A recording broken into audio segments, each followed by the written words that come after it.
What is everybody, and welcome back to the week. We are still inside this ascending channel for Bitcoin while they're trying to mess up Satoshi's stack. Right guys, so today we're going to look into where we should be expecting the price of Bitcoin to go over the coming week. I wanted to start off with this. Now, a couple of days ago, well 4 days ago now, I made a video to say why you need to start buying Bitcoin.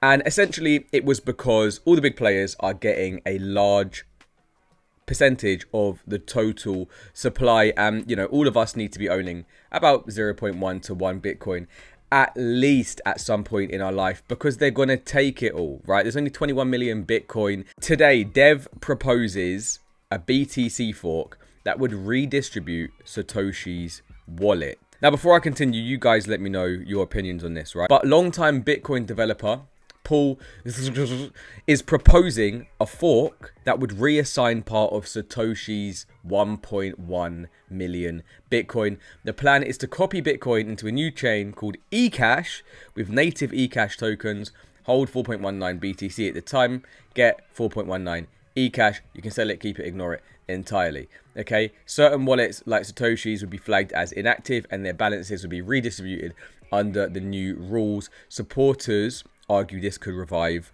lost coins. Now, someone underneath said, instead of redistributing Satoshi's coins, why not just make them mineable? It could extend emission schedule and give miners more incentives to keep securing the network.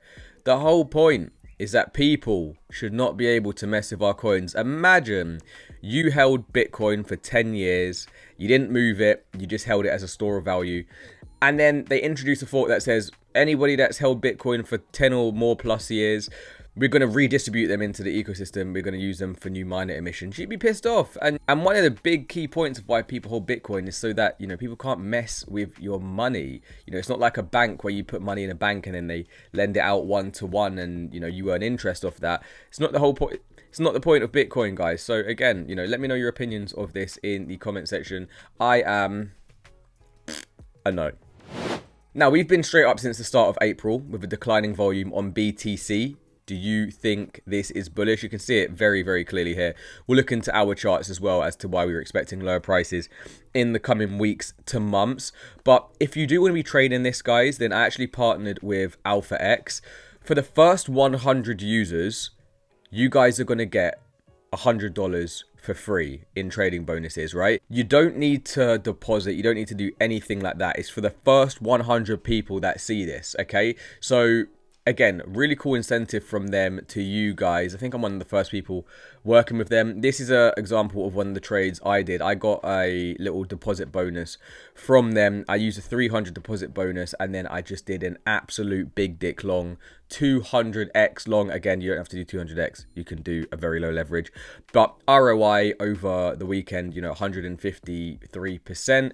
And then you can just withdraw that. So, and again, another example of one that I did over last week, you know, 75% on a BTC short. So if you guys want to be entering short and you want to join the members club and get in on some of the trades that I'm setting up, again, members club is only $30, but then you guys can also use this for absolutely nothing. All you've got to use is the link in the description or the pinned comment to then get your free $100 and then just have free money there, guys. So Bitcoin right now is still flirting with a breakdown. Again, we still could go up to the top area of this channel, which is going to be another 8%, around 84k.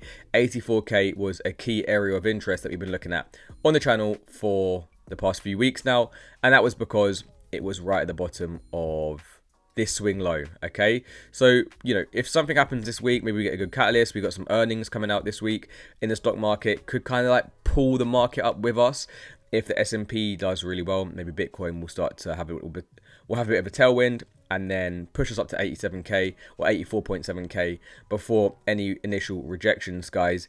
If we look at the Gaussian channel on the daily, again, we flipped it green a few days ago, but on the weekly, perfectly in line with the top area of this channel now at around 85k. Probably in the next couple of weeks or so, you'll see the bottom channel here be like 84 point whatever k. All right, so it's going to be a big level of resistance here. Going to be a nice little shorting opportunity for all of us. If we look at the stock RSI on the weekly, we officially crossed into overbought territory. Okay, not to be ignored. However, as we say many times, these overbought zones can hover around here, and then we can get, you know, pretty big price movements up. So just because we've gone into overbought for the first time in the past couple of weeks doesn't mean we can't hang out, doesn't mean we can't linger around here, have a bit more of a bullish uptick before an eventual rollover. And when we look at the weekly bull market support band, again, we need to be closing above 76k to confirm a weekly bull market support band bullish crossover. And if we can't, and we start to get weekly candle closes below this 76.5k, then again, going to be another reason in the market why we should be expecting some lower prices. So again, we have got the potential to go a little bit higher, guys, but in the immediate short term, going to be a little cautious. So that's just a quick update from me to you on Bitcoin today. Let me know what your thoughts are for the coming weeks. If you made it this far, you're not to like the video and subscribe. I'm seeing you in the next one. Peace.